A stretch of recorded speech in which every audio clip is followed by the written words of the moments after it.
রাগ এর ভালো দিকও আছে, এর খারাপ দিকও আছে। সবার আছে, তাই না? তোমারও আছে, আমারও আছে। চলো এই রাগ নিয়ে একটা গল্প শুনি।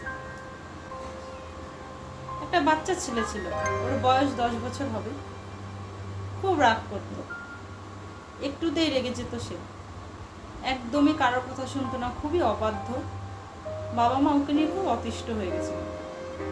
একদিন ওর বাবা মনে মনে ভাবলো যে ছেলেকে নিয়ে একটা সাইকোলজিক্যাল গেম খেলি, যদি ছেলেটা ঠিক হয়ে যায়। তারপর একদিন সেই ছেলেটার বাবা ছেলেটাকে ডেকে পাঠালো। ডেকে পাঠিয়ে বলল, তোমার জন্য একটা গিফট আছে, শুধুমাত্র তোমার জন্য। বলল, কি বাবা? তার বাবা তাকে এরকম একটা বক্স দিল, তার মধ্যে ছিল 100টা পেরেক আর একটি হ্যামার, মানে হাতুড়ি।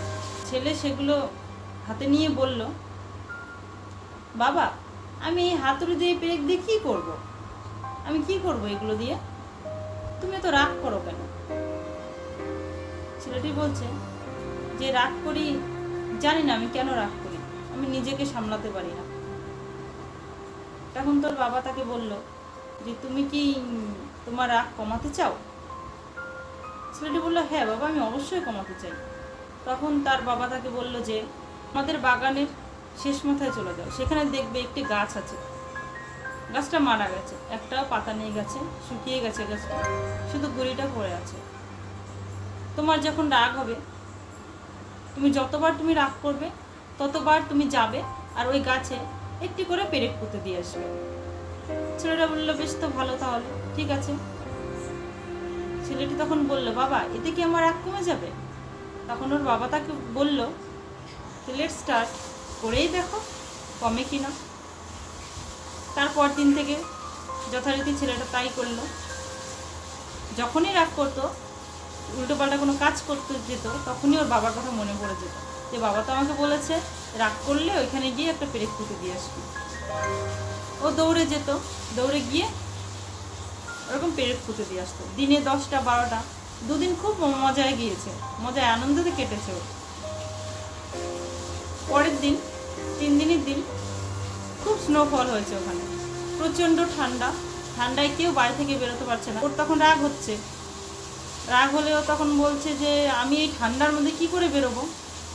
2টো 4টে যাই হোক পুঁতেছে গিয়ে, ও আর বেরোতে পারছে না, খুব কষ্ট হচ্ছে। তখন মনে মনে ভাবছে, আমি যদি আমার রাগটাকে কমিয়ে দিই তাহলে তো আমার এত বাইরে বেরোতে হবে না, আমার পেরেকও পুঁততে যেতে হবে না, তাহলে আমি আমার রাগটাকেই কমিয়ে দিই। 2 মাস কেটে গেল ওর পেরেকগুলো পুঁততে। 2 মাস পরে মাথা নিচু করে বাবার কাছে এসে বলছে, বাবা পেরেক তো শেষ, সব পোঁতা হয়ে গেছে, এখন আমি কি করব? তার বাবা তাকে বলল, তুমি কি বুঝতে পারছো কিছু? তোমার মধ্যে কি কোনো পরিবর্তন এসছে কি? তুমি কি পারফেক্ট হয়েছো? ছেলেটি ঘাড় নাড়িয়ে বলল, না বাবা, এখনো হয়নি। তখন তার বাবা বলল, আচ্ছা ঠিক আছে, তুমি তাহলে যে পেরেকগুলো পুঁতে দিয়ে এসছো, এখন থেকে যখন তোমার রাগ হবে তখনই গিয়ে একটা করে পেরেক তুমি তুলে নিয়ে আসবে এখান থেকে। পরের দিন থেকে ছেলেটি তাই করলো, যখনই রাগ হতো একটা করে পেরেক তুলে নিয়ে আসতো। এই করে 4 মাস কেটে গেল। পেরেকগুলো পুঁততে লেগেছিল 2 মাস, আনতে লেগেছে ওর 4 মাস। তাহলে ওর কতটা পরিবর্তন হয়েছে তোমরাই বুঝে নাও। 4 মাস কেটে যাওয়ার পরে বাবার কাছে এসে বলছে যে বাবা আমি পেরেকগুলো সব তুলে নিয়ে এসেছি। তার বাবা বলছে, কি এখন কি কিছু বুঝতে পারছো তুমি? কিছু কি পরিবর্তন হয়েছে তোমার? তখন ছেলেটি বলল, হ্যাঁ বাবা, আমার অনেক পরিবর্তন হয়েছে, আমি এখন আর রাগ করি না আগের মতন, আমি কাউকে বাজে কথা বলি না, উল্টো পাল্টা কোনো কাজও করি না। বলছে, ঠিক আছে চলো আমার সঙ্গে। এই বলে হাত ধরে টেনে সেই গাছের কাছে নিয়ে গেছে। গাছের কাছে নিয়ে গিয়ে বলছে, দেখো তো এগুলো কি দেখতে পাচ্ছ তুমি? বাবা আমি এই 2 মাসে যে পেরেকগুলো পুঁতেছি কি তুলেছি, এগুলো তারই চিহ্ন, তারই ছিদ্র, ক্ষত হয়ে গেছে। বলছে, তাহলে তুমি এখান থেকেই বুঝে নাও, তাকে যা বলেছো, যা যা করেছো, তাদের মনে এই গাছের ক্ষতর মতন সেই ক্ষত হয়ে গেছে, এ ক্ষত আর কোনোদিন পূরণ হবে না। তুমি হয়তো ভালো হয়ে গেছো, তুমি হয়তো শান্ত হয়ে গেছো, তুমি রাগ কমিয়ে দিয়েছো, কিন্তু যে ক্ষতটা হয়েছে সে ক্ষতটা কোনো দিনও আর মিটবে না।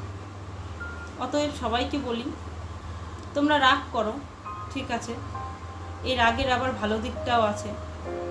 অনেকে রাগ করে জেদ করে অনেক উঁচু জায়গায় পৌঁছে যায়, তাই না? এর জন্য বলছে, ভাবিয়া করিও কাজ, করিও ভাবিও না।